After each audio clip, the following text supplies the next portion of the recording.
Hey fellow vault dwellers, it's Angry Turtle, and today we'll cover experience buff stacking as well as a build and how much does it matter. As well, you can see my amount of experience 412 for level 100 super mutant before we start. So that's our starting point. So that's on the thumbnail, and you may see that it's real. That's the starting point, which means character with 1 intelligence, not at all spec for farming experience. Now what happens if we just switch to the build that I prepare for myself for experience farming? In my previous video, we're able to see it, especially focus on the rate, but works everywhere. In regards to the checklist, as you can see, there are 33 points to tick if you want to have absolutely everything. And link to this checklist I will attach. Full credit goes to Solipsista, aka Rascal. He created that, and it can be even a switch between herbivore and carnivore, so that switches names what you're supposed to be using. The experience bonus is the same, regardless if you are herbivore or carnivore, but different food is recommended. So permanent stuff is basically your build. How much permanent stuff does? And now you can see after switching to my experience build, so that's the experience build, 56 intelligence. So that is a big factor. And what comes into play as a build, it's everything that's permanent. So that's your armor, unyielding. That's your under armor, which is casual. That's all pieces of equipment that you have with you. It could be +3 from a weapon, but I'm not using weapon with intelligence, so I want to spec for that. And now, this level 100 super mutant already gives me 1300 experience. So 1300 experience, just the permanent stuff. We didn't touch any consumable stuff, and going up from 400 to 1300. Now let's start adding. And I will show you exactly what I'm using, and I'm not using absolutely everything. I decided not to use everything, and some things I care less when they expired as they have relatively low impact, but I will use everything that's in the camp when I'm already in the camp. So this Centomatic will give me 2 charisma, but that's a short buff, 2 intelligence, another short buff. I do not particularly care if that expires. Then Momentum, that's a good buff. 5% for 1 hour. So this one is important. This I will always apply. This why 5% doesn't sound like much, but all those buffs are multiplicative. So they do ramp up your experience a lot. If you don't have Momentum at your own camp, you can use Ally Camp or any camp in Appalachia. If they have it, you can use it. And lastly, there is a sleep buff that I will use, and it's another 5%, but I will not care too much as I'm playing low health to benefit from unyielding and have very high intelligence, which increases the risk of death, and currently death wipes out this experience buff. Maybe it will change in the future, but as long as it's not changing, I don't care too much about this particular buff. If we take a look on the spreadsheet again, so those are the camp buffs, the one that I care about, and another 3 that I care a little bit less. So they either very short duration, like 30 minutes, or it's expiring and being lost upon death. Being on casual team, I count as part of the build. You just are on casual team, even if you are solo. If you are by yourself, you're still on casual team, it will at least give you 1 intelligence.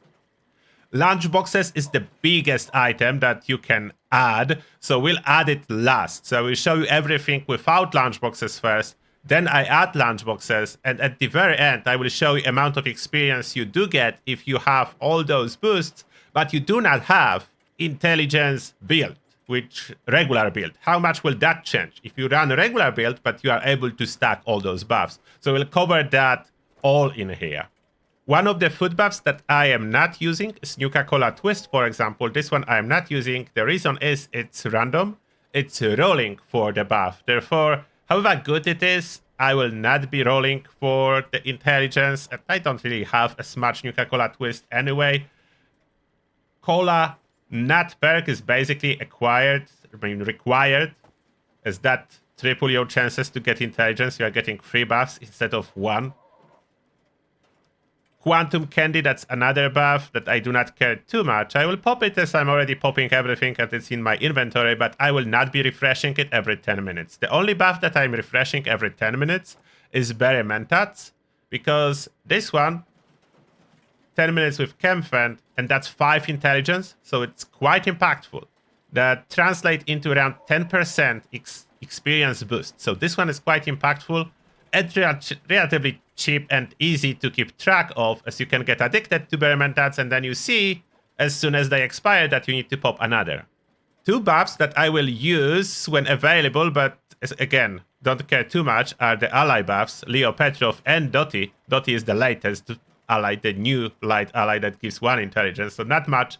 But they do give those buffs, and I will sometimes use it, but in this video, I will not be adding those, as this is only once a day. Therefore, for purposes of this particular video, I will not be even using those buffs, but it's worth to mention that they are available, and you can pop them once a day. So now let's pop everything. In regards to serums, the important one is Marsupial Serum. I'm as well a Megavore, which means I need to keep popping Herbivore Serum and Carnivore Serum. If you have only 1 mutation, you don't need to. Other stuff, not so important. Only Marsupial is important, as side effects of Marsupial mutation is losing a little bit of intelligence, so we are using that. Then what else is under 8? Magazine and Bubblehead. Bubblehead Leader. Magazine Live and Laugh 8. Of course, your build is very important, as perk called Curator doubles the duration of those rare magazines and bubbleheads. That help a little bit. It's not huge help from those, but they do help a little bit. Now the big ticket items, which is food, intelligence booster, Broad Scourge with Brain, for example, 8 intelligence. And direct experience boost, a big one, 25% from Tasty Squirrels too. Then some charisma, as charisma does matter. Like, why are we boosting charisma? For this moment, I have 27. Charisma affects inspirational, so I have 24% bonus. I'm aiming for 25. You could go for higher, but it's diminishing return. Like, you need 100 charisma to hit 30%, and that's almost impossible. 25% you hit at 30 charisma, which is reasonable. If you don't care about charisma too much, 15 charisma will give you 20%. As you can see, further you go, the less you are getting in return. So I'm only using Muffman Egg Omelette for my 5 charisma. Gives me inspirational at 25%. Total charisma of 32. I don't really care too much about lifting it up. I could slightly, like if I would hit 35, it should be 26%. About the Berry Mentats, because you need to pop them frequently, the best thing to do is incorporate them into your quick wheel so you can keep popping whenever needed. With all those buffs, my intelligence is 77, and yes, as I said, it is possible to push it even higher than that. Usually from my experience, micromanaging those last couple possible buffs that expire very often is not usually worth it. As long as you are above 70 intelligence, you should be getting a lot. If you go into micromanagement territory, I catch myself doing that several times, and I was spending more time tracking which buff just expired and is missing than farming experience, and ending up with overall less experience than if I would just check every 30 minutes and reapply those 30-minute duration buffs and keep going, rather than focusing on this one missing point of intelligence. So with just lunchboxes missing and everything else already applied, let's see. How much from this level 100 super mutant now? It is 2,300 experience. So we are starting at 400 and now 2,300 experience before using lunchboxes. What will happen if we use lunchboxes?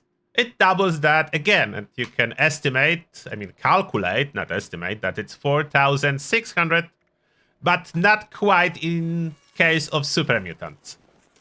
It is very helpful, but there are caps to experience. So in case of super mutant and every other enemy, a single kill cannot give you more than 4,000 experience. It's a hard cap. In case of running expeditions or the raid, the final experience that you are getting per stage, so raid is over here, and that's what I will be farming from Tuesday, experience cap is 300,000. So that's quite substantial experience cap for your experience. So that's a lot. For Super Mutant, 4k. So that's what we are getting. We'll not be getting any more. 4k it is, and it will not go higher than that.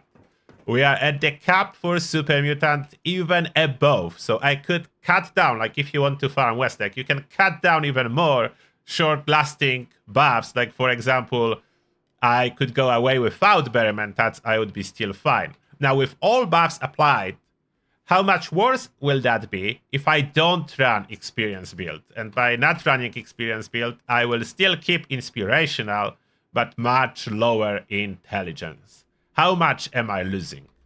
So now, like a regular build, we do have way less intelligence, only 8, and I'm wearing power armor without intelligence on it. So my total intelligence is 37, still quite high because that's how much you are getting from all the boosters and the team and everything else that we just popped. So 37, not low at all, even though my power armor do not give me any intelligence at that point.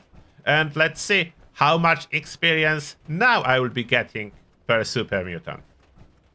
So it's supposed to be 4,600 before, now it's 2,800. So we are still getting a lot. You can see build does matter. Like switching to experience build gives me additional 1,800 experience per kill. So that a lot. Build matters the most, in my opinion, as build is permanent when you are farming buffs you need to manage. So build is number 1, lunchboxes are second, and all the big ticket items that you can add after that.